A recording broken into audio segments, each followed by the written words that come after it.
চেনা রাস্তায় অচেনা গল্প প্রতিদিন দেয় হাতছানি। তিলোত্তমা এই শহরের কতটুকুই বা আমরা জানি। একদিন বা একবেলা ঘুরতে যাওয়ার জন্য আমরা কত দূরেই না চলে যাই, কিন্তু আমাদের কলকাতা বাসিন্দাদের কাছেই লুকিয়ে আছে অনেক অজানা সৌন্দর্য। আজকে আমরা আঁখি এক্সপ্লোরার পৌঁছিয়ে গিয়েছি কলকাতার এমন এক স্থানে যেখানে পাওয়া যাবে বেনারস বা হরিদ্বারের চেনা গঙ্গা আরতির অনুভূতি। এই স্থানে কিভাবে পৌঁছাবেন? এসপ্ল্যানেড মেট্রো স্টেশনের 2 নম্বর প্ল্যাটফর্ম থেকে বেরিয়ে কেশিদাস অথবা এসপ্ল্যানেড বাস টার্মিনাস থেকে বাবুঘাটগামী বাস যেমন 73, 6 অথবা বিবিডি বাগগামী যে কোনো মিনি বাস। সময় লাগবে 5 থেকে 10 মিনিট। মেট্রো স্টেশন থেকে বেরিয়ে রাজভবন এবং ইডেন গার্ডেন স্টেডিয়ামের পাশ দিয়ে কিংবা আকাশবাণী ভবনের পাশ দিয়ে বাবুঘাটে পৌঁছিয়ে যেতে পারেন। এক্ষেত্রে সময় লাগবে আধ ঘন্টা। এছাড়াও আপনারা যদি ট্রেনে আসতে চান সেক্ষেত্রে ইডেন স্টেশনে নামতে হবে। তার ঠিক পাশেই গঙ্গারতির স্থানটি আপনাদের চোখে পড়বে। এটি বেনারস কিংবা হরিদ্বার নয়, এটি আমাদের তিলোত্তমা কলকাতার বাবুঘাট, যেখানে প্রতি সন্ধ্যায় নামে স্বর্গীয় আবেশ। শহর যখন ক্লান্ত হয়ে দিনের শেষে বিশ্রামের প্রস্তুতি নেয়, ঠিক তখনই গঙ্গার ঘাটে শুরু হয় এক মহাজাগতিক উদযাপন। ধুনোর সুগন্ধ আর শঙ্খধ্বনিতে আকাশ বাতাস মুখরিত হয়ে ওঠে। কাশী, বেনারস অথবা হরিদ্বারের আদলে তৈরি এই গঙ্গা আরতি এখন কলকাতার এক নতুন পরিচয়। চারিদিকে জ্বলে ওঠে প্রদীপের শিখা, যা মনে করিয়ে দেয় অন্ধকার সরিয়ে আলোর জয়গান। পুরোহিতদের হাতের ছন্দে যখন বিশাল প্রদীপগুলো আকাশে ওঠে, তখন যেন সময়ের চাকা থমকে দাঁড়ায়। গঙ্গার ঢেউয়ের শব্দ আর মন্ত্রোচ্চারণের এক অদ্ভুত মিলন তৈরি করে এক পজিটিভ এনার্জি।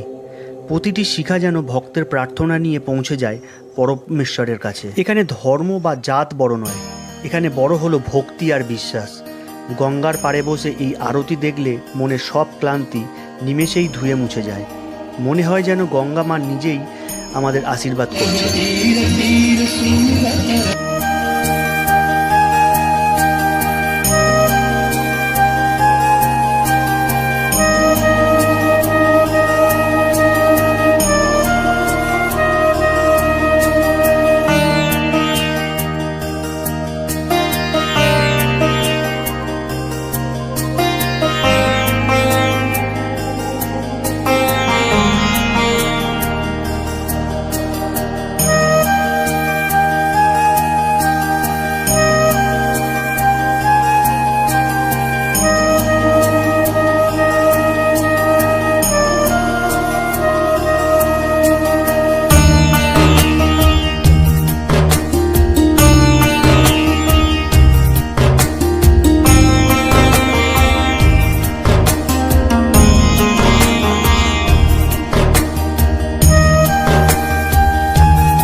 শুধুই যে এই স্থানে বসেই গঙ্গা আরতির উপভোগ করবেন তা নয়, আপনারা চাইলে নিকটবর্তী ফেরিঘাট থেকে লঞ্চ ভাড়া করে গঙ্গাবক্ষে ঘুরে নিতে পারেন এবং সেই সঙ্গে শীতল হাওয়াকে গায়ে মেখে স্বর্গীয় দৃশ্যটির সাক্ষী থাকতে পারেন। শুধু গঙ্গাবক্ষে লঞ্চ ভ্রমণ কিংবা গঙ্গা আরতিই নয়, তার পাশাপাশি জীবের স্বাদ পূরণেরও অনেক বন্দোবস্ত এখানেই পেয়ে যাবেন।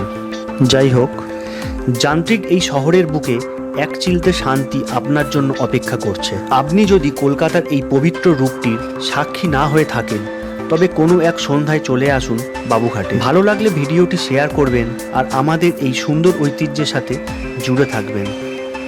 আজকের মতন টাটা, দেখা হবে নতুন কোনো ভিডিও নিয়ে নতুন কোনো স্থানে। শেষে একটাই কথা, ভালো থাকুন, সুস্থ থাকুন এবং আঁখি এক্সপ্লোরারকে সঙ্গে রাখুন।